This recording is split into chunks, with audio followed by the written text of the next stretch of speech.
Hello and welcome to the Other 14 FC podcast. I'm Alex, Crystal Palace fan. And I'm Tom, a West Ham fan. And this is your podcast for everything not top six. The entire team being last on match of the day, not getting the flowers they deserve, well, that's about change. Tom, what do we have for listeners this week? Listeners this week? Well, it's been a minute ago, but, midweek caused havoc with our deadline, with our timelines. There was a Crystal Palace collapse, if you remember it well.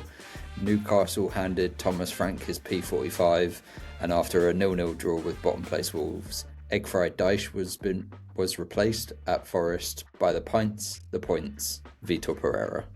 Yeah, I think that's where we've got to start, mate, isn't it? Yeah, it really is. I think we obviously were going to try and pod last week at certain points, but I think we both had big deadlines at work. But yeah, I think you also said we'd wait and see who Forest brought in, and hopefully if they brought someone in within time, we'd be able to talk about it. I think it's madness that they've sacked Dyche, personally. We can go into that in a second, but then bringing Pereira in, I think they've literally just hoped they're going to get the bounce that Wolves got last year, aren't they? That big unbeaten run at the end of the year to basically keep them up. Yeah, it's interesting because I know we both fell almost in love with Wolves during that run. Like at the time, that obviously we had just started doing the pod, and that run was so special. I'm sure it was special for all Wolves fans involved. Like him going to the pub after, the vibes of it all were sensational. Like the real great escapism of it. So with this news, I looked at it and I was like, let me go back and look at that 6-game winning streak. And in hindsight, it looks a bit like a catfish because that win streak was against 6 of the bottom 7 teams of last season. The only other team in that bottom 7 was Wolves themselves. You say that, but you think how badly they were doing beforehand against teams as well. It's still impressive, but it is also statistically the best run of fixtures that they could have had. Yeah. But just by who finished where in the league, they got the best run of they placed 6 of the bottom 7, and Wolves with the other 7. Wolves finished out that 7, so they couldn't play themselves, obviously. So they beat, and yes, you have to beat this in front of you. Going on a 6-game winning streak is still to be applauded. But then I think if we look at it, I think when you zoom out of the wider picture from that 6-game winning streak, and then you look at the 0 games won in 10 matches this season, getting 2 points out of 30 available to start a season is pretty historically bad. I think Wolves fans are also saying this as well, that he's as much to blame as he is to get the credit for that 6-game winning streak. You also have to put firmly on him how poor this season started. And there is the transfer stuff, but he had a say in all of that. He had more say than he would say, than he would let out. He was definitely a part of that. He put forward signings and signed off, and he had final sign off on the people who did come in the door. Did he have the final sign off from people going out the door? Because hindsight, looking at them all going, what they're doing in other clubs, they were outstanding players in that team, and really they were probably underperforming under Gary Neal for so long as well, would you not say?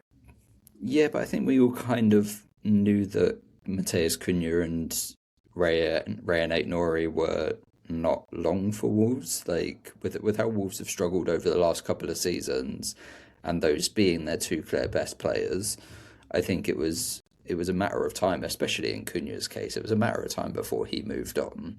So and they just didn't replace him well. And I know we should be talking about Forest, but we've got Vitor Pereira, who's managed 15 clubs, 7 different countries. That includes a stint at Marinakis-owned Olympiacos. Well, that's why he's got the job, let's be brutally honest about it. There's not a mess about. I think we're talking about Pereira, though, because I think you're probably in the same headspace as me. I think getting rid of Dyche is a bad move, and I think his appointment isn't one that would fill me with hope if I was a Forest fan, quite frankly.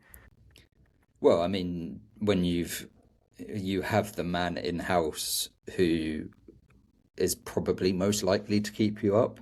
I think if you asked the other six teams down in that sort of relegation battle, if you were in Forest situation, not as if you were in a situation where you had to sack your manager, who would you be bringing in to the end of the season to keep you up?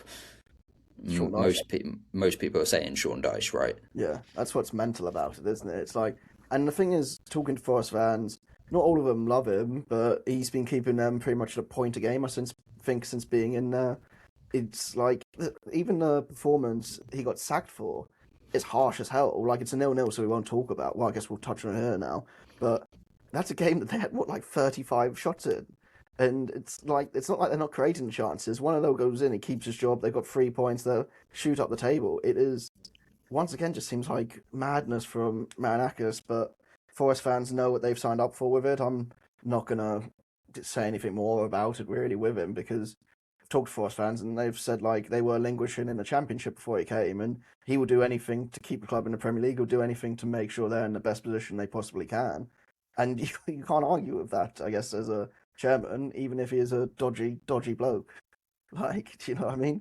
It's just 100%, 100%. It's one of those. It's similar to like West Ham.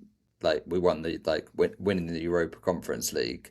I always said like, oh, if we win this trophy, I don't mind getting relegated in the next 5 years. It's worth it to me to have that moment of glory and for Forest to get promoted after what was it 22, 23 years or something like that.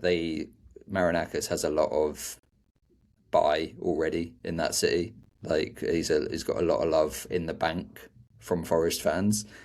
Yes, I'm sure a lot of them would prefer him to maybe keep a level head at certain times. Like the Sean Dyche thing.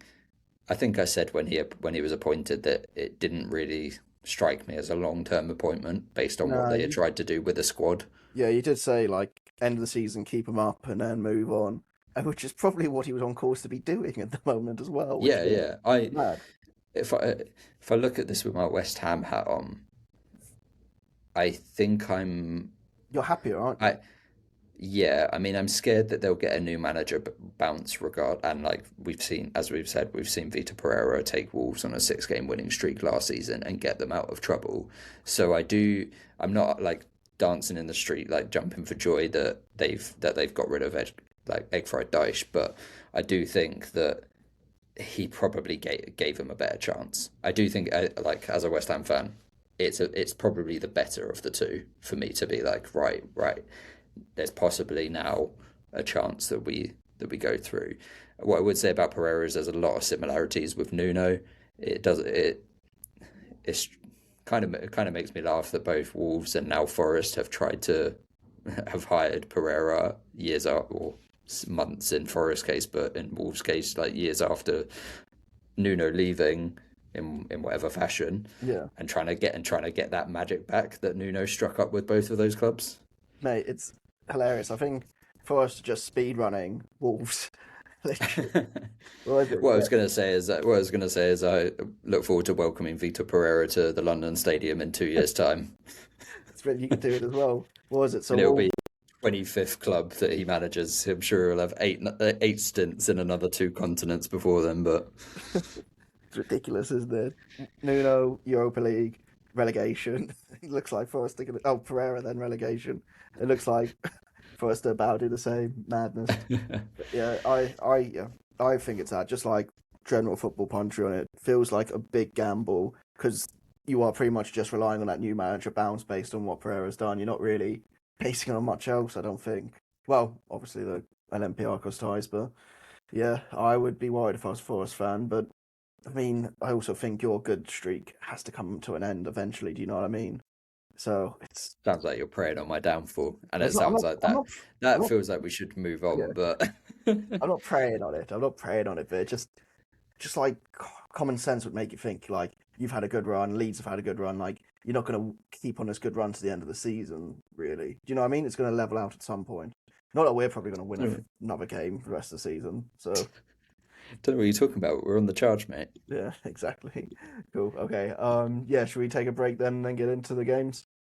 Let's just quickly touch on the FA Cup draw that Oh has yeah, of been course. made. Just Like, so first match is Fulham v Southampton. Got to think that's a great chance for Fulham to get through. There's a couple of teams in this draw that I'm looking at going, right, you're safe and probably the highest you can reach is maybe seventh or eighth in the league, sort of thing. Yeah, Like Fulham v Southampton, Sunderland against either Port Vale or Bristol City, Brentford against West Ham. Uh, like uh, West Ham have tried to punt on both of the FA Cup games, and then but they've tried to punt it by like making 10 changes, but then also tried to use it as like galvanizing, like mood boosting, yeah, which the QPR game definitely did. I don't know whether the Burton Albion game did as much. And if I was Brentford, looking at the league, going right, best we could probably finish as sixth or seventh, I'd say. I'd be looking at the FA Cup and going, this is a great chance. We're 2 games away from Wembley. Beat a West Ham team who have got all eyes on staying up. You know, you don't know who you're going to get next, sort of thing. But like, that's a great chance for Brentford. Sunderland against Port Vale or Bristol City, excellent chance for them to get through. And then Fulham v Southampton is another great chance. yeah. I just think there's a few too many of the big teams still left in it, and this draw hasn't been that kind to the other 14 with that, if you know what I mean. Because True. this is the area. Like I remember us last year. You see Liverpool go out to Plymouth, like holy hell, and then there were a couple of big teams that played each other. Was it United, Arsenal as well? They knocked each other out, and you kind of want a bit more of that in these rounds here to give you a bit more hope. I mean, Yeah, yeah, it's protected the big six a little bit here. Obviously, Newcastle face Man City. They've had a tough run in the cup, Newcastle, and there is also Leeds v Norwich. But I feel like Leeds probably need another couple of wins before they could turn to the FA Cup and put too much stock in it. They might still have one eye. They've kind of got one eye over their shoulder, kind of things. So it'd be interesting to see how hard they go for the FA Cup with that in mind. yeah. And don't tell me the draw's not rigged. Wrexham, Chelsea, like it's not even. Absolute bullshit. Cool. Okay. Let's not actually take a break now and then get into all the matches. Let's do it.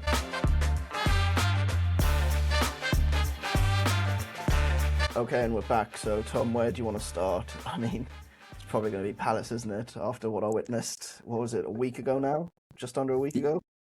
Yeah, it has to be Palace, mate. Let me just set the scene of. I looked at my phone. Palace are 2-0 up, and I sent you a text saying, when we do the pod, will you sing that song that Wolves fan sung about Strand Larsen that time? Yeah. And then 5 minutes later, it was 3-2. Mate, even worse. Me and my mate who I was at the game with, because my mum couldn't make it, went up to get a beer at 2-0, thinking, oh yeah, it'll be fine, like, whatever. Before I'd even got my beer, it was 3-2. It was absolutely crazy. I've seen a lot at Selhurst all over the years, but I can't think of another time when I've been stood on a concourse in the home cell at half time and it's completely silent because people are in shock. People are just stood there like it's not the worst thing that's ever happened to Palace, and they won't be anywhere near that. But shock factor of it, everyone just there like, what? How? Like, I mean, we dead and buried Burnley after West Ham's fairly comfortable 2-0 win over them, and the fact that you went 2-0 up well, for just to capitulate. that was the comparisons I was making because I was like, we need 2 goals and we get 2 goals in like 30 minutes. We've won this game. We get those 2 goals. I'm like, okay, this is what West Ham did. Burnley were at home and couldn't really do much to get back into it. And I was like, we'll be fine. There's something about what Glasner's done that makes me think the players aren't switched onto it. Maybe I think there's a bit of arrogance in players like Wharton and Nat in this game, where they expected just to turn up and win rather than actually having to put a shift in. I mean, I think playing Dyche instead of Hughes against Burnley is a massive mistake as well. I feel like Dyche's always meant to be there for the like when you're playing a top six team, but when you're playing a lower table team, you want like a Hughes or someone sat in midfield to be able to like break it up or anything that's going to happen there. Whereas Dyche's going to be looking at Fred balls, which he can't really do against these teams because they've got a low block. I mean, you would want your better on the ball players to unpick them. I don't think Will Hughes is going to give you that against a Burnley where, No, I like, don't want him to unpick it, so I worded that really badly. As soon as it came out of my mouth, I realised I worded it badly. I feel like Dyche wants to play in those little spaces and like get through teams, whereas Hughes is just going to give you like a base start in that, and he's going to basically be like, okay, they're going to look to get us on the break. Every time they look to break, I'm going to do like little nudges, little fouls here to stop anything going. oh yeah, Hughes is going to break up the counter attack much better. And I do think that you did kind of struggle with like getting Burnley off their rhythm at times. Oh mate, even before we scored, they looked really good on the counter attack. I think it was Marcus Edwards and Jane Anthony. I was like, this is insane. He looked, I think it was Marcus Edwards. Looks like one of those players where it's like he's absolutely rapid. He's good on the ball, but he's just one of those players that's probably seen as a bit too short to be like an elite player. I know it's really mean, and we're not the tallest people, but it's like it's one of those things that you notice throughout the years. It's a bit like Pino, but he seemed like streaks above Pino in like every facet of his game. Yeah, Marcus Edwards was good against us as well. He is, I would agree, probably a little bit lightweight, and I think that is probably what has put off some of the bigger sides going after him, and why he was at Sporting for such a long time, and why like there were rumours every year, every transfer window about him going. On his day though, he's of this quality, like Marcus Edwards. Like, he can definitely cut it at this level. I don't think it's been consistent enough this season, but I do think he can play in the Premier League, and Yeah, I think he can get better. It's his first season as well, so I would have him in that Palace team in a heartbeat because what he was doing, even if it was just their tactic to go on a break, he was taking players on, he was getting those players to turn, and he was causing trouble all the way through the game. And yeah, I mean, Burnley throughout, I mean, they went 2 goals down, thought it was dead and buried, but people like Hannibal was a complete pain in the arse the whole game. That's yeah, where he was good against us as well, Hannibal. I think that's where we needed the Hughes just to stop him being able to play his game as well. Because Wharton and Daichi and everyone was just falling for his tricks basically the whole game.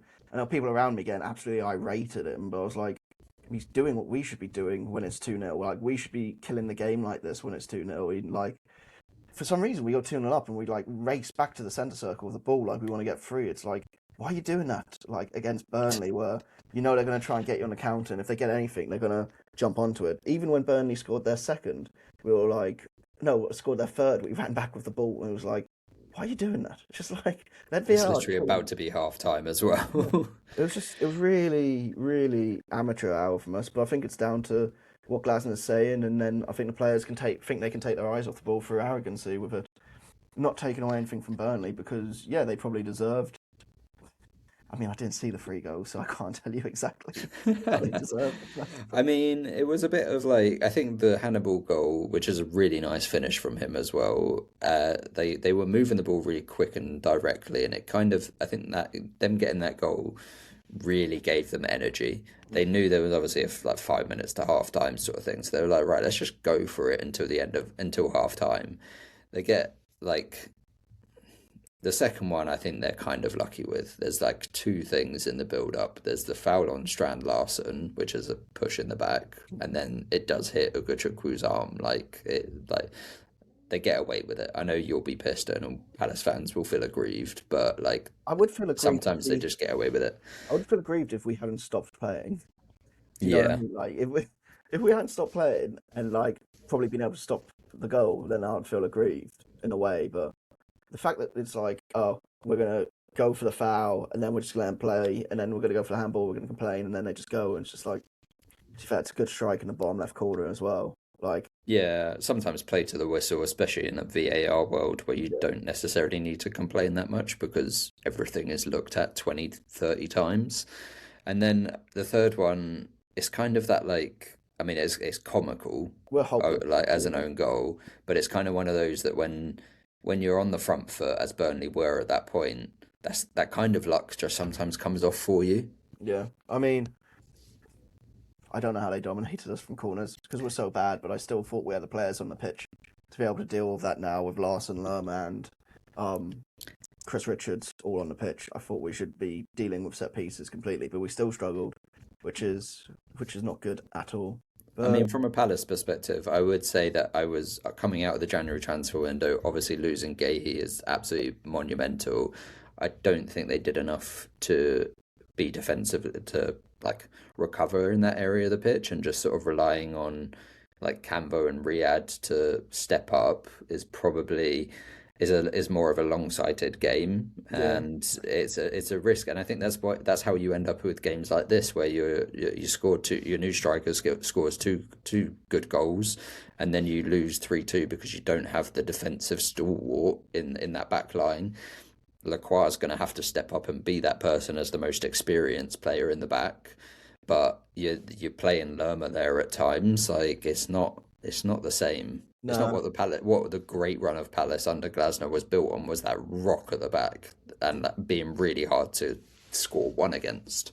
yeah, that's it, isn't it? I don't want to make it too much of a pad podcast and go into like transfer rumors that we've heard about all of it now, but the fact they didn't bring anyone in is madness. You think you take someone like you got in from Chelsea on loan, or just do that for the end of the season, but I guess in that case, if you're doing that, you're giving Chelsea more money and they're profiting off it more than anyone, really. You're making their players better rather than giving Riyad the time to hopefully bed in. But yeah, I think the way the club have looked at it, it's like, what's the best thing we can do to win the Conference League? And that is the season now. And the best way to win the Conference League is to probably pay 48 on a striker or whatever it was and keep Glasner at the club because he's won a European trophy before.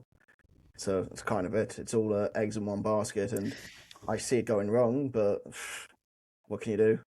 Yeah, I mean, you can probably firepower your way to the Conference League with all those attacking options that you brought in January. My last thing I'd say on Burnley is they did this just to make 9 changes, and then lose to Mansfield Town in the FA Cup. Yeah, Like, that hurt. That like hurt more than the actual game itself. But I was I like, just don't understand. Like they're 9 points away from Forest. It would be an incredible run if they were to go on and get out of this. Why not give your fans something to cheer about in the FA Cup and beat Mansfield? And also, like as I said earlier, with West Ham beating QPR, it's a mood booster. Is it really worth not playing one extra game than getting through and getting 2 wins on the bounce in all competitions? But it would have been, if they had beat Mansfield, back-to-back wins, like that would have had a really good vibe going. Instead, you're just like punted on the FA Cup based off what that you have a very, very slim chance of staying up. I just, as a Burnley, if I was a Burnley fan, that would annoy me. yeah, it's hard though, isn't it? With players needing to be rested and whatnot. I probably would have put a stronger team out against Mansfield because that's just a damaging defeat. They basically done what they did to us is what Mansfield have done to them. We got our big win against Brighton. It's like, cool, the season's all going to be good now. They don't get the good win against us. It's like, fuck, we now lost to Mansfield. It's like we're shit again. Do you know? It's like a Yeah. multiple unquote. It's just, yeah, it's an interesting one, but yeah, I think I don't know. I literally can't understand the game because I've not seen many like it. I want to do like Burnley did really well, and they did really well to defend their lead, but also we're so bad against teams when they're defending a lead and they're putting everyone behind the ball. So I want to give plaudits to Burnley, but also it's a lot of our downfallings in it, which is yeah, it's a hard one for me to like describe. Yeah, I think it's one of those, we just have to see how, like, because Palace had that massive win against Brighton, I fully expected them to go on and win this one.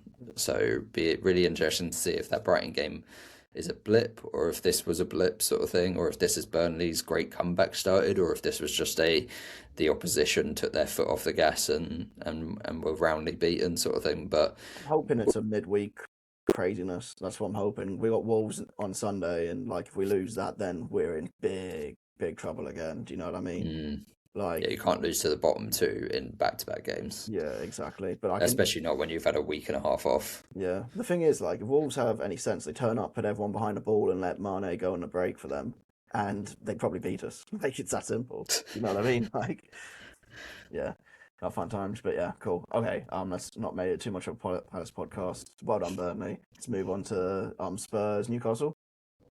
Yeah, yeah.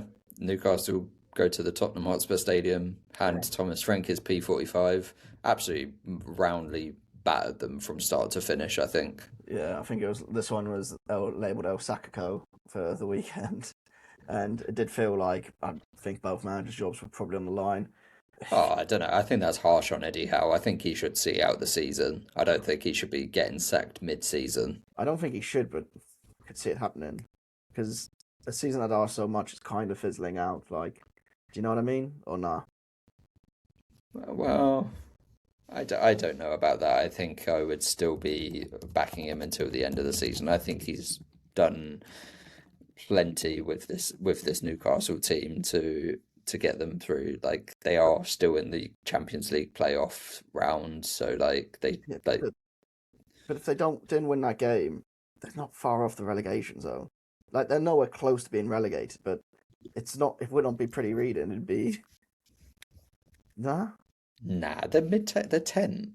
Yeah, They're on but 30, they're on 10th and they would have been on 33 points before this match. yeah, exactly. Like yes, they had a bad run, but they're also like I don't know. I think that's really harsh. They lost to Aston Villa, Liverpool, and Brentford. Well, if Three you're really good teams. yeah, but if you're a Newcastle fan and you're saying 26 games have passed and you'd be 1 point above Palace, who are in 13th, you wouldn't be happy with that, would you? At the beginning of the season. Well, I don't know. Everyone at the start of the season was in love with Palace and thought they were going Okay, maybe not. Maybe not to Palace. It's okay. go forward. So that probably would have put them higher than they are right now. But no, Oh, I get your point.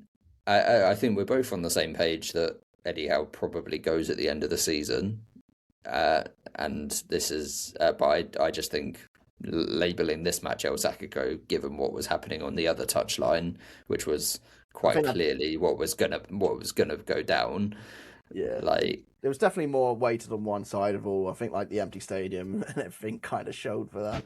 But yeah, you're right, Tom. Newcastle did pretty much batter them throughout this game. I don't think it was the game of the highest quality that we've ever seen, but I mean, will it nearly open to scoring to have it ruled out for VAR? Any complaints for that? nah, it's one of a couple though that in this match round that was so close. Like the VAR, like the automated picture that they show, it was like a forehead.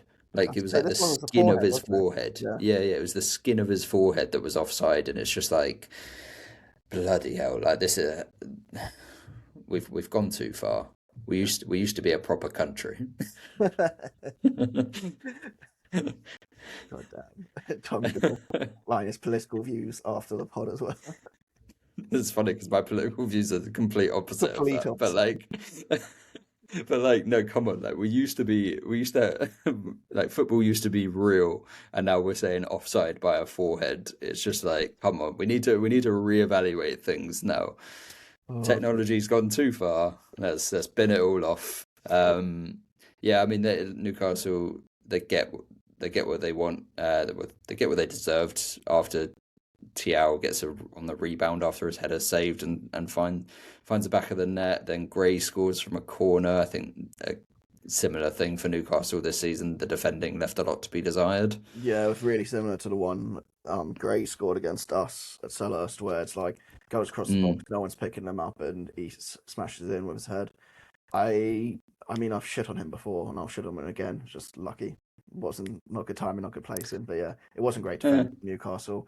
But then Newcastle pretty much go and silence, silence. Well, I don't think it was a very loud Tottenham Hotspur Stadium to start with, but yeah, they go and silence it with Jacob Murphy to make it 2-1.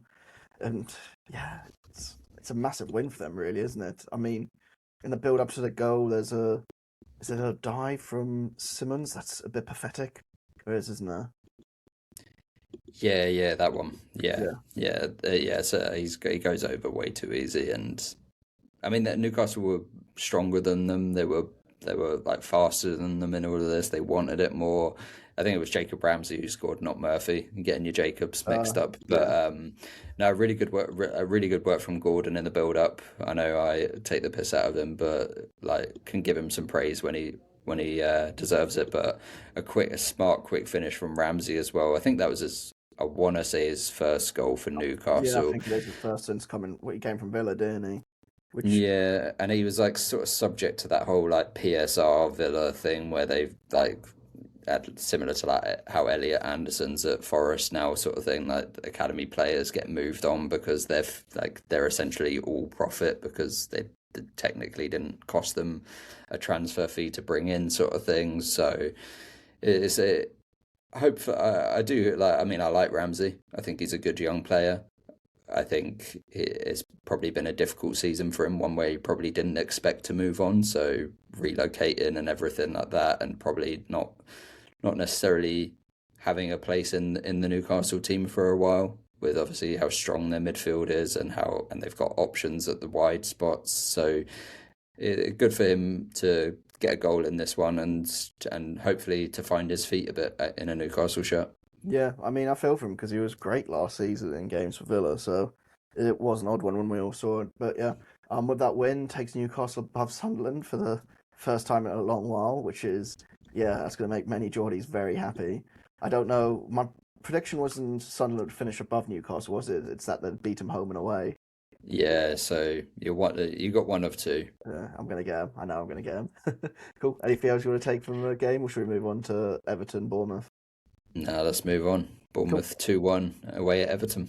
Yeah, I mean, it's starting to be a bit of an Everton slip, or a Bournemouth just finding their feet again. I don't want to call it I mean, I definitely think Bournemouth found their feet again. They had that horrible, what was it, like 10-game spell where I think they lost so many of those games. But they like, it's definitely a Bournemouth have found their feet. I wouldn't say this is an Everton slip, looking at their sort of last 5 results: 2 wins, 2 draws, and this 1 loss. Whereas looking at Bournemouth, 3 wins out of the last 5 now, like they have recovered from that quite gracefully and got back up into the top half. I think why I'm thinking Everton slip is just the amount of red cards. Like, do you know what I mean? It just feels like there's been so many. It is every other week at this point. Yeah, I look at it, I'm like, you can't have that many red cards and be in good form. But I mean, what is it? That's our first loss in 1, 2, 3, 4, in 5, maybe even more. That's mad to believe when they're just going in with depleted players each time, it seems. But yeah, I mean, starts with Barry missing an early chance where Petrovic fumbles the ball. Horrible miss, that. Horrible miss. You probably expect him to get it now as well, don't you, Barry? That's the thing. He'd been in form. If this was 3 months ago, I'd have been like, yeah, I expect Barry to miss that. But he'd been in good recent form. I thought he would have scored. Yeah, and then there's a big save from Petrovic for an Ndiaye chance as well. Then we go to Ryan gives away a penalty, probably the most penalty you'll ever see. I mean, he should not be doing stuff in his own box. Well, not that he shouldn't be, but I mean, it's not the box he wants to be doing stuff in currently, is it? No, I mean, it's a classic case of a young winger overplaying in a defensive area and loses the ball and then just clearly fouls Branthwaite. Like, it's cut and dry. Yeah, it's pretty clever from Braithwaite as well, isn't it? Just knowing that he's probably going to put the foot out and get him there. Yeah, exactly. Then Ndiaye slots away, and Everton kind of put up the pressure for the end of the second half, and even at the beginning of the second half. Barry should really put Everton out of sight to make it 2-0. Yeah, he'd definitely be kicking himself after, especially how this one ended, given he could have made it probably comfortable for Everton. It was all Everton until about the 60th minute, and then a 10-minute spell of Bournemouth pressure, and they took the game away from them. You'd be receiving an Everton fan. Burnley did that to us in much less time. But yeah, I guess we did batter him a bit, but yeah. Anyway, Ryan makes up for his mistake and giving away a penalty with a lovely back post header. I mean, where do they keep finding these players from Bournemouth? It's actually unbelievable. I know. I want to walk back on what I said in January when I was like, I don't think they necessarily need to find someone to replace Semenyo, because this Ryan kid has come in and looked like so clearly comfortable at this level. Yeah, he gives away the penalty earlier, but he makes up for it with this. You're not asking him to defend in his box or giving away a penalty. Even the best wingers in the Premier League are probably giving away a penalty like that. Do you know what I mean? Yeah, every now and then. I mean, it's a learning experience. Yeah. Next time, he'll probably won't overplay it. He'll probably just try and find the pass earlier, which he should, or lay it off to the defender and they clear it, as most wingers will do. So for him to come back and not that affect his mentor or anything like that, absolutely, this one's a bullet header as well, and makes it scored or assisted in each of his first three games, which as a teenager coming into a new country from Brazil, like that's like I've got to put a lot of respect on his name. No, 100%. We had França, who we're hoping would be the same, but really struggled moving away from Brazil, and so he's even gone back down loan, and it's probably the last we've seen of him now, even though he did look good at times on the pitch. So yeah, he got to big up that man playing there. He's doing the business, and I'm jealous. I'm green with envy at Bournemouth being able to do this again and again. How they got Semenyo, a player that I really wanted for ages, but Vieira was like, no, I don't want him because Vieira's I can't say a dickhead because he's a very nice man when I actually met him in Strasbourg. But now they got another player who I'd love to see in my team. He seems to be doing the bits for him. Mate, And at least your team have some sort of scouting department. Mine's just David Gold ringing up agents and asking for some cash under the table. Like, oh god, that's brilliant. But yeah, and then Adley makes it 2-0. And yeah, Everton just struggle with a couple of balls coming into their box, don't they? Which is mad with the players they had on the pitch. In I'm guessing Tarkowski, O'Brien, and Keane were all still on the pitch at that point. Like, at that point, yeah. yeah, Yeah, I mean, Hill getting the header across goal. It's really simple stuff. This, like, I know that's what you're saying. Like, Everton should be able to clear this because it's like from Bournemouth's perspective, it's really simple training ground stuff. Like, get a free kick, cross it into Hill, he'll head it across goal, and then Adley is just free to head home. By the way, it was Harrison Armstrong who was marking Adley just on my Armstrong watch to see whether he's good enough to play for Everton. He should. He's completely left Adley. He's lost him completely, and it's a free header. I got it wrong. Keane came on at the end, didn't it? It would be Braithwaite, not Keane. But yeah, just yeah, it's a really sloppy one. And one David Moyes, you probably know all too well, would be fuming at.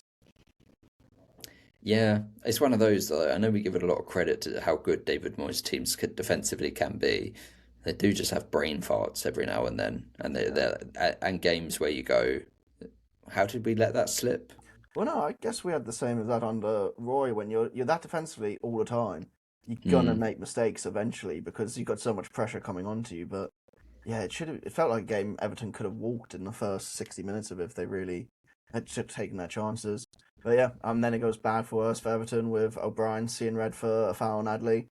I guess it's dogma. I think it's quite far out Why did you keep calling this dogma? because I learned it the other week and I'm like, yeah, I'm gonna sound It's fancy. Dogzo. Dogso? I thought it was dogma. No, I it's thought it made denial of a goal scoring opportunity. Where are mate. you getting the M and the A from, bro? I don't know. God, let me see. No, I'm definitely getting wrong, aren't I? I'm gonna keep The using it anyway. Fuck it. dogma means the doctrine of belief in a religion or a political system. There we go. That's it. Don't think you're getting sent off for that, but Bring that in. Fuck VAR. Bring dogma in. Yeah. yeah, I mean clear red card, last man challenge. Yeah, he's far out from goal, but Tarkovsky is never catching Adley if he doesn't get fouled there. So Do you think it's a bit too far out for the red? no, because I don't know because I think Adley is fast enough that he carries that to goal, and it's definitely a goal. The whole Dogzo thing is like if Adley gets to the edge of the box without Tarkovsky getting to him, that's a shot that he's going to take, which is a goal scoring opportunity. So I feel like I've seen them not given us reds many a time against my team. I mean, it's probably on the line, but I think it generally just depends on how good the cover is. Like Tarkovsky has not got the legs to get back to chase Adley. But I know if that's Chelsea playing against Bournemouth there ain't no red card coming out Oh, there. of course, no. Like, that's... No, it's an easy decision to make against Everton that wouldn't be made against Liverpool. Yeah, But exactly that. God, we're bitter. We're bitter. But yeah, I guess we kind of talked about the discipline issues to begin with, but do you think that's something to be worried about if you're an Everton fan? Or just keep going along, enjoying the season, knowing that there's no relegation coming, really? I mean, I definitely don't think it puts too much of a dampener on the season. I think probably a couple of these players might be looking for pastures new coming soon. Like we think about one of them was Gay. He's on a 1 year contract, I think. Like Tarkovsky is seen better days probably. Like he's probably sort of someone that they'll be looking at replacing in the next year or two, I would say. Mate, it's mad So saying this when the amount of players that were out of contract last year with Everton. Do you remember? yeah, that's why I'm saying it's been so incredible for them to get to this point. Like new stadium, they had to get half a new squad involved. Like they've Mate, done really well to be comfortable. it really shows how vital David Moyes being there has been for them. Like Yeah, they could, steady as a rock. yeah, they could not have made a better managerial signing than him thinking about it. Now it's crazy. But yeah, okay, we No. can talk about that all season review at the end of it. Let's move on to Villa Brighton. Yeah, I don't. There was not much for me to pick out of this game. I don't think it was Nah. a bit dreadful for the first half, to say the least. Yeah, it wasn't a particularly great game. I think it's summed up by the the only thing breaking the deadlock being an own goal. Yeah, exactly that. Exactly that. I mean, I don't really know how Believer stayed on the pitch for. He was very, very lucky to avoid a red card, and that's why he's definitely why he's subbed off after 22 minutes because he definitely should have been sent off. And then if he'd have stayed on, I just know he would have made another foul and would have seen red. Yeah, not good times for him and his manager. I didn't realise until later on, listening to some of my Palace podcasts, when he was subbed against Palace, he told Fabian Hertzler to fuck off.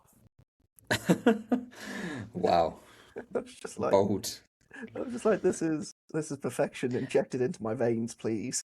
You know, every now and then you see those like where because obviously he had that transfer rumor at the end of the summer window where apparently Man United were in for him and Brighton weren't going to let him go at that point in the window. You just like what a sliding doors moment where Brighton are now going to be thinking back and going, "Fuck, we really should have taken that money." Like we're Yeah, now like he's had pretty he's had a stinker of a season, let's be honest. Like he's had a couple of good games here and there, but from what we expected of Belieber, it's definitely not been as good as he should, like as anyone was expecting. And now he's yeah, if that's true about what he's saying to Hertzler and he's playing the way he played at the start of this game, they're gonna just be looking to get him off the books rather than any 100 million. hey, it's sad, isn't it? And I love every moment of it. Yeah, not I like mean, the only other note I have from a Brighton perspective from this game is like a semi props to James Milner for making Premier League history, equaling Gareth Barry's record. But then I do also think it's very worth noting that Gareth Barry played about 14,000 minutes more than James Milner. it's a crazy stat. You really. Like, I don't want to shit on James Milner because when he moved to Brighton, I've always not liked him. I've always just like felt indifferent about him. They went to Brighton. I was like, I don't know if I like him that much, but you got to still give the man props. He's been around for it's an how long? incredible feat, but like I think we just have to put into perspective how like Gareth Barry's played a lot more football in that time. No And one's I'm not ever saying gonna look Gareth. at no one's ever gonna look at minutes though, are they? Let's be honest. They're gonna No, go, oh, it wow. would be look at how many seasons is the easiest stat to digest because what does if I said to you 54,000 minutes, no one really you'd be like how many seasons is that? Yeah, It doesn't really compute in our minds because it's too big of a number. You boil it down to all right, he's made this many appearances or he's played in this many seasons as Milner has, and it's still as I say, absolutely great achievement. I just think it's worth noting how like he's like 13th in the minutes played list. So it's like there's quite a few people in between him as well. yeah, mate. Fuck him. I'll jump on the slagging off a Brighton player bandwagon with you. I knew I was preaching to the choir here, but from a Villa perspective, I think a couple of things. Sancho and Rodgers have started to click together in recent weeks. I think they've found a little bit of like combination play. I think Ian Maatsen had a really good game, and after what we saw from Luca Digne defending against Ryan last week, I think he absolutely Maatsen has cemented himself as number one left back for Villa this season. I saw there was some rumours of them looking to send him to Juventus for whatever PSR reason that Villa are, whatever they're looking to do now in the transfer window. But yeah, I wouldn't be letting Maatsen go if I was them. He's No, had I a really good season. feel like there's a lot there. Whenever I've seen him play live, I mean, it's the Palace Villa hoodoo, obviously. Like, he hasn't been great whenever he's played against us, but there was moments where he's looked good. He has assist against us, I think, from a couple of years ago where he looked decent going down the wing, but most games seem to have passed him by whenever we played. But yeah, Villa then get the goal from Hinshelwood putting it into his own net rather than the other end. And yeah, I think Villa look pretty comfortable. And I do want to say good for the win, I guess. There just wasn't much to take from the game at all. It's a big win for Villa though. It keeps them going, keeps them in their form, and puts more pressure on Hertzler. Do you think he's in the frame to be getting sacked anytime soon? I mean, it's definitely in with a shout. Like the results have been bad in recent weeks, and it does slightly feel like the whole it's not as bad as like the Vitor Pereira Wolves situation got and stuff, but like it's a little bit similar to like the Frank at Spurs situation kind of thing, where it's like the manager just kind of gets entrenched in what they're saying and their methods and stuff, and just like it's like no, this is the way out. Is like back me, like I'll get us out. Like just keep believing in me, keep doing that. Eventually, that just kind of runs out of road. And I think with Brighton, I don't think that Brighton are cutthroat, but I think if they'll review it at the end of the season, unless they just completely bomb out right now and in the next 5-10 weeks. Mate, they haven't Like, won a game since the 3rd of Jan. How I mental is mean, it's that? bad, but like they're on 31 points right now, right? Okay, their Like, next game's Brentford away, not an easy game. Forest at home, which is going to be a crunch match probably by that point. Arsenal at home, Sunderland away, Liverpool at home, Burnley away. Yeah, then it gets a little bit easier for them. But mate, that's not an easy run. Like they're going to be counted. Say this all now, and they'll make me look fucking stupid. But yeah, they'll win at Brentford or yeah, something. they'll win the next 6 games or something and end up in the Europa League. I'll just be like, great. But I don't think they're out of it. The same way I definitely don't think Palace are out of it for relegation. And I think both Palace and Brighton don't have teams that are prepared for a relegation battle. If that's No, I agree. I mean, is still. I think they definitely still need like to turn things around. I don't think Brighton can be complacent and say like they're gonna see out the season. They'll be fine. I do think. I think they will. I don't think they'll be cutthroat and make the decision now. I do think they'll give Hertzler a few more games. But if they are it with what we've got 12 games left at this point. I think if it's 6 games left and they are within 3 points or 4 points of the actual drop bottom three, that's when I can see them making a change into the end of the season kind of thing. Get someone in to just like desperately keep them up and then reevaluate like what that is. It's not what Brighton do, but this is not a situation that Brighton have necessarily been in for a few years. So they like De Zerbi's free again, but maybe they run it back. but nah. Well, one position Brighton have been in for a long time and are still in thanks to their FA Cup exit is being trophyless. So yeah, we can leave it there. Cool. Should we move on to Chelsea Leeds 2-2? A draw that I'm probably guessing you weren't too happy with. I wasn't too happy with because I wanted Leeds' good run to come to an end, but this was a bit similar to the Palace Burnley game, maybe not in such a shocking way, but it seemed Chelsea had this game won for a large period of it, didn't it? Yeah, I mean it's not the draw that I was most annoyed with on Tuesday night last week, but yes, it definitely didn't help us, and it was and also because after the weekend before when Chelsea battled back from 2-0 down to beat us, and then for them to just throw it away to Leeds was annoying, but and I think it's just I mean midweek Leeds got madness. lucky. I think it's midweek madness, like I said about the Palace Burnley game. There's strange things that happen in these midweek games because I don't know if players are tired if they take that head off the head. Oh, was it head out of the game? There's something, but I also think this Leeds team has something as well in it that I've not seen in a Leeds team really in the Prem for a long time. Do you agree? Yes. Yeah, they can cause chaos, this Leeds team. I think a lot of teams underestimate them because I don't think they have necessarily a lot of star power across the pitch or necessarily a lot of big names. but I do think that Farker has got something out of the season that more often than not, they will work really hard and they will like chase loose balls. Like every one of them will give their all in a match. Well, that's what that Leeds team that first came up was based on under Bielsa. It was Bielsa? No, who was it under? A few years ago, it was under Bielsa. Yeah, Bielsa, yeah. why am I getting my head mixed up? Yeah, that's what that Leeds team was built on, basically being the fittest they could possibly be and chasing everything, pressing constantly. And it feels like they're finding that again here under a manager I didn't think they'd be able to do it under, because I think, yeah, he's had his doubters going into the Premier League season. He's proven a lot of them wrong now. And yeah, they've turned up for the book since the beginning of December. Yeah, yeah. I mean that run really gave them sort of a lot to build on, and the recent run where certain things have been scrappier, but they've been like in this one, it was kind of scrappy do of them to get result out of it.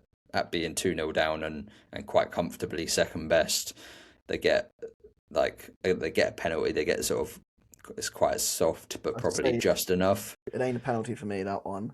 Mm, Casada doesn't seem to touch like Hegel at all, does it? It seems Bogle at all, sorry. He just seems to be one of those things where like a winger or striker will like leave the leg in behind to try and make it like initiate the contact. That's what it felt like to me. I don't know if I didn't see the right angle of it, but it's what it felt like yeah, to me. I think it's soft, but I think it's probably just enough. I think another one of those that they're not going to overturn, sort of thing. Yeah, that's it. Um, so yeah, and then Mecha smashes that away, and then Okafor tap in after some chaos caused by Bogle. Like it's Mate, it was just scrappy as hilarious well. defending from Chelsea. Mate, like you said, scrappy do, very scrappy all about that goal. It really was. And I was looking at it as being like, okay, where's the VAR coming in here? What's gone wrong? And you look at it, it's like, oh, there's actually nothing wrong with it. If anything, Sanchez No, probably gives a penalty away in it. what are you talking about? It's definitely handball in the build-up, though. They Oh, absolutely got away with that. ooh, Like they absolutely got away. That was like one of the most clear like handball like he's used his arm to knock the ball into his path. yeah, but that VAR can't touch that, can they? Because it's not the goal scorer. No, because they changed the rule now, because they change it every other season to accommodate whatever new fancy they feel like and just work it out on the fly. But this is like, I'm sorry, that was clearly a handball. They got away with it. Fair play to Leeds, they got away with it, and then they got away with it at the end when Palmer missed the other Cole thing. Palmer misses one from 2 yards out. That one must have hurt you. It hurt me. It was just like any if that's against us, that's going in every single time. Like there's Oh, no way, 100%. is If there? that was, yeah, he scores that against West Ham. I mean, you literally had that on Tuesday night yourself with a fucking much harder chance just goes in the fucking back of the net. Yeah, I'm Mm. Leeds doing really well to get a point there. Let's just move on to your well no, what must have been a really positive 92 minutes at the London Stadium last Right. Tuesday. Skipping past the one that I put next, but Oh, what did you have next? My bad. no, I mean, I had Brentford one, Arsenal one there, just because I was really impressed with how Brentford played. I thought they had the league leaders on the ropes for most of that game, to be quite honest. Yeah, let's leave that because I want my Thiago rant.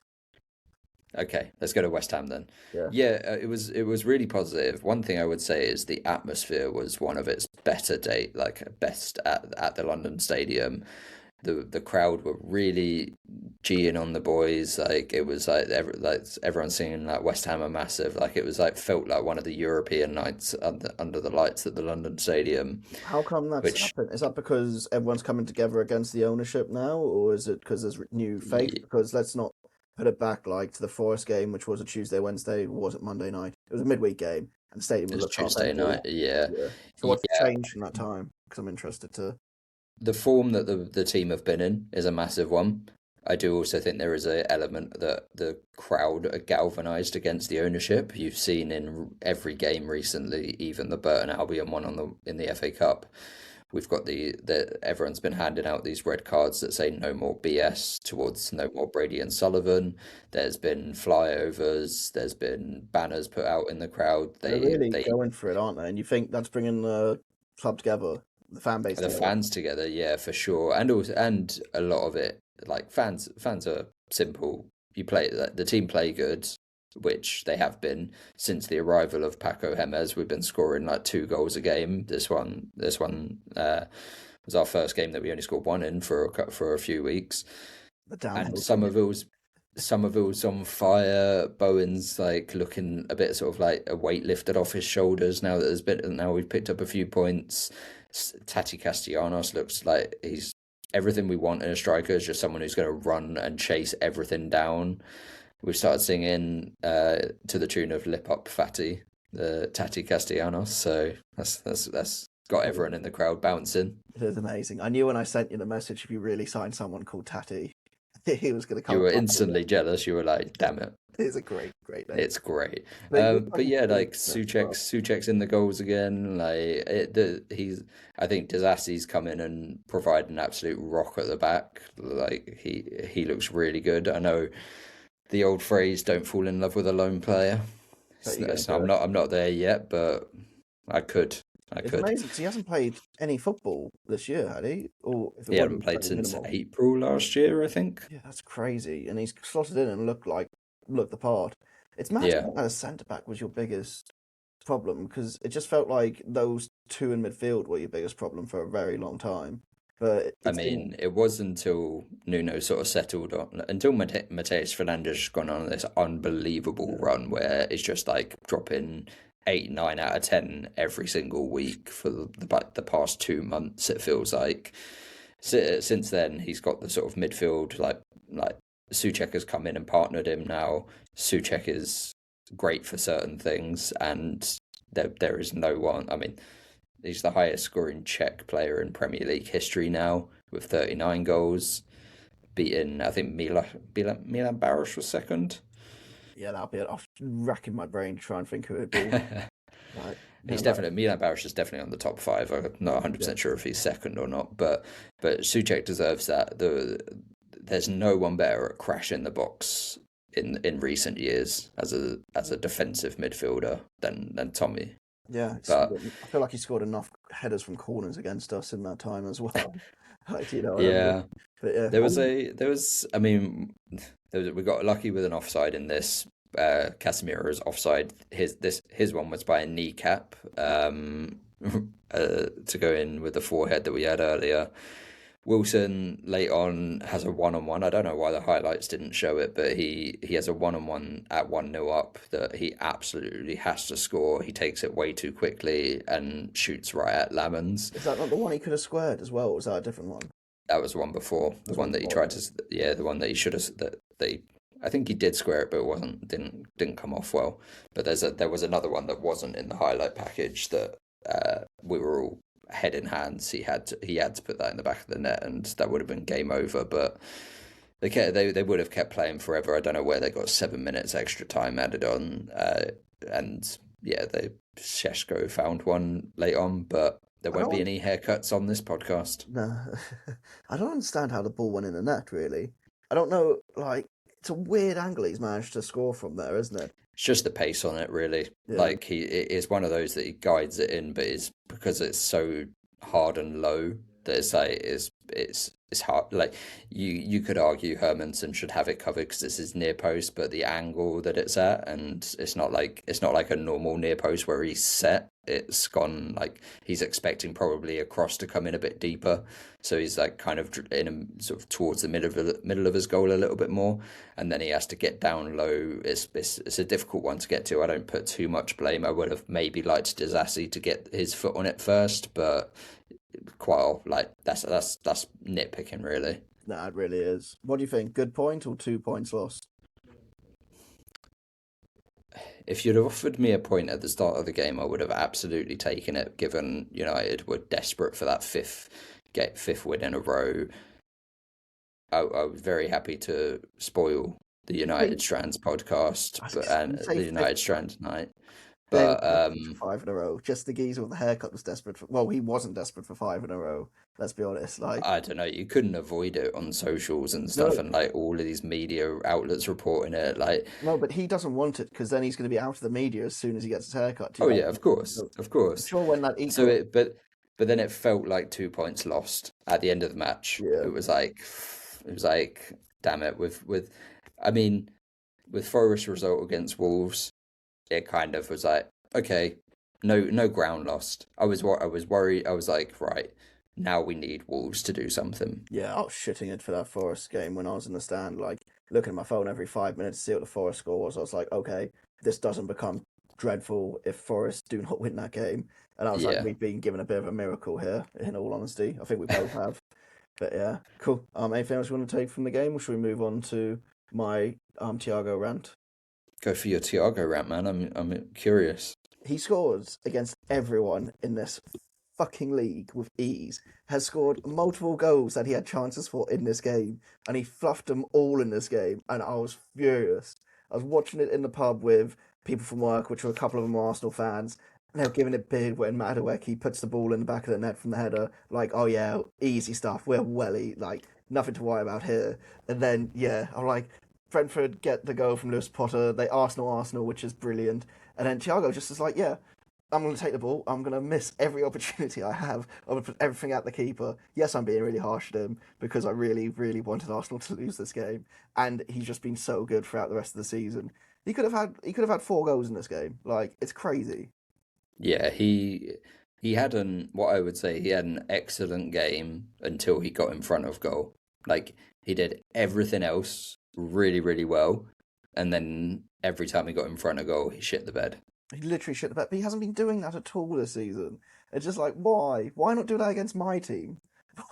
Wait, he did kind of do that against my team, to be fair, because he was shut down in that game. But yeah, just Yeah, well, you had Gay then, so. yeah, it's gonna be game over in return.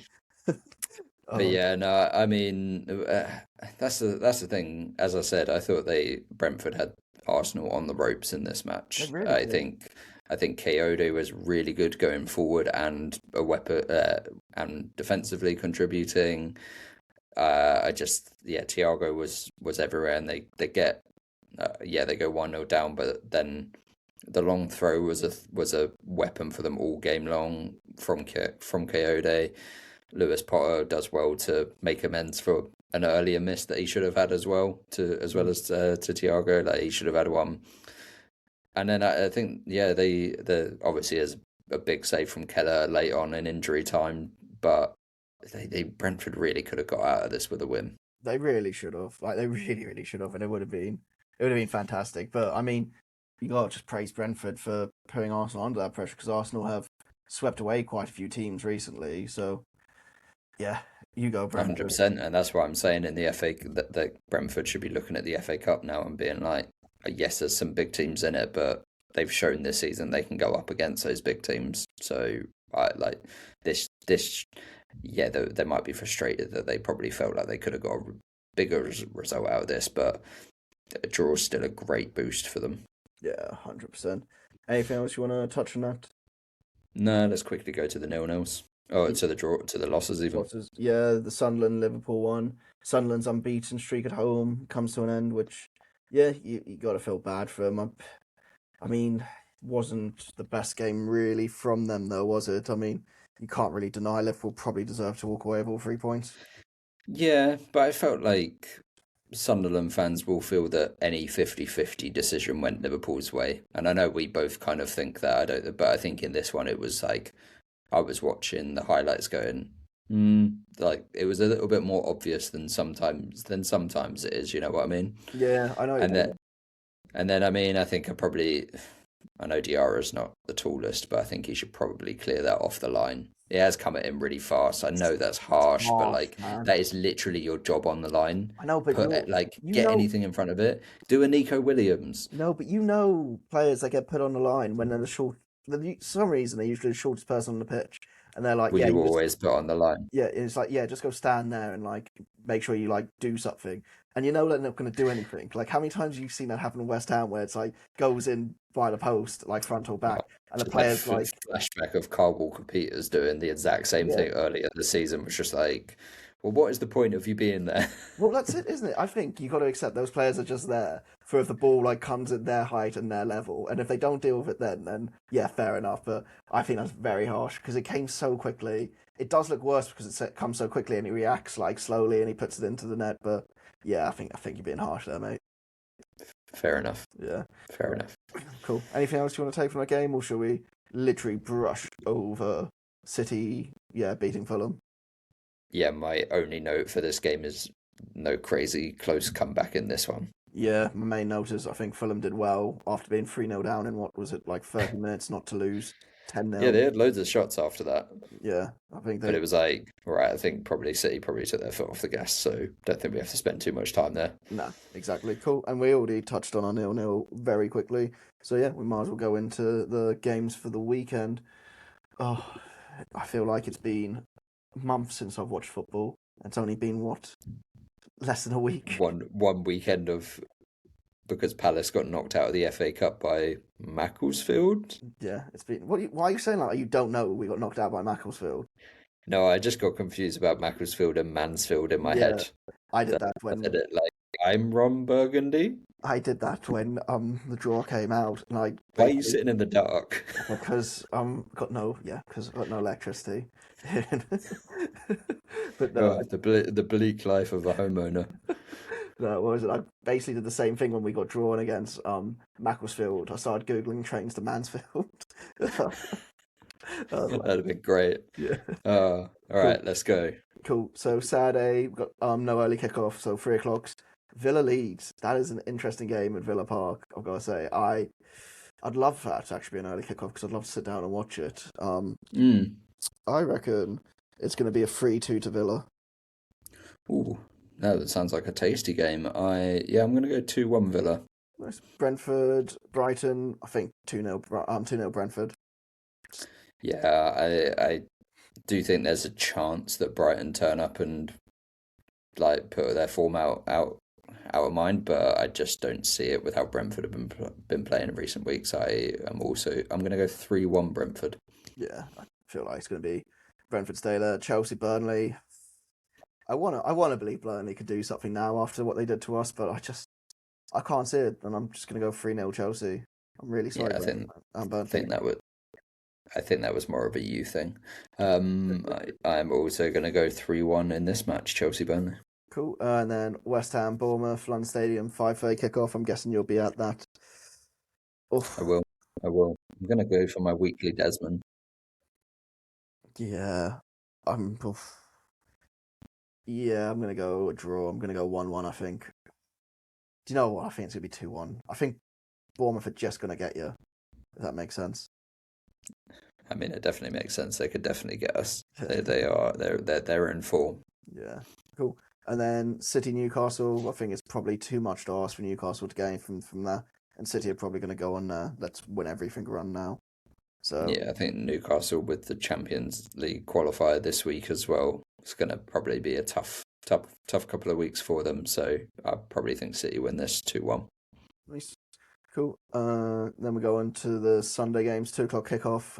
Palace Wolves, 1-0 Wolves. Fran Larson has the worst game, does his ACL. It's fucking the worst day So possible. you take so you're starting to use my tricks against me, Mate, jinxing the other team. Yeah, I taught you those tricks. you didn't teach me nothing. I'm going Palace JSL hat trick 3-0. Well, I mean, I thought that was going to happen on Tuesday. I was certain it was going to happen on Tuesday. I was Yeah, like, he's just oh, no, saving it for this one. not It was Tuesday, just Tuesday was Wednesday. just a warm up. Yeah, If the rest of your team could defend, then yeah, he would have. He would have. But the mad thing was like, oh, put the ball into no, him, he'll score. we've stopped talking about Palace, Alex. Move on. Okay, Forest, Liverpool. They beat him at Anfield this season, didn't they? Watch them do the double over They did Liverpool. under Sean Dyche. 2-0, 2-0 Forest. You watch. Uh, I know I should be jinxing, but I am just gonna go Liverpool 2-0. Nice. Sunderland, Fulham at the Stadium of Light.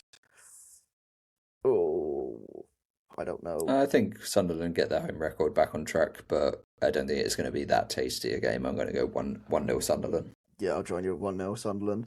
Then Monday night, got Everton United. I think Everton maybe bounce back.